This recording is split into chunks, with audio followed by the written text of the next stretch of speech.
guys! Welcome back to my channel! So ayan, bago ko simulan yung aking tutorial ngayon, yung aking isi-share sa inyong recipe, isa-shoutout ko muna yung aking mga members, Sir Carlos Candillas, RSS, Patrick Gamers, kapatid na Food Buds, Kuya Manex. Sila yung aking mga supportive members at saka si Mr. Noise TV. So ayan, special sa inyo, sa aking mga members dyan. So, ngayon, invite ko po kayo, panoorin nyo itong aking special recipe ng Maha Blanca.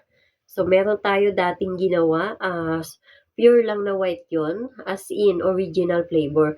Ngayon, mag-a-add tayo ng sapin-sapin na Maha Blanca kasi meron na siya sa ilalim na original flavor at sa ibabaw ay meron tayong ubi flavor.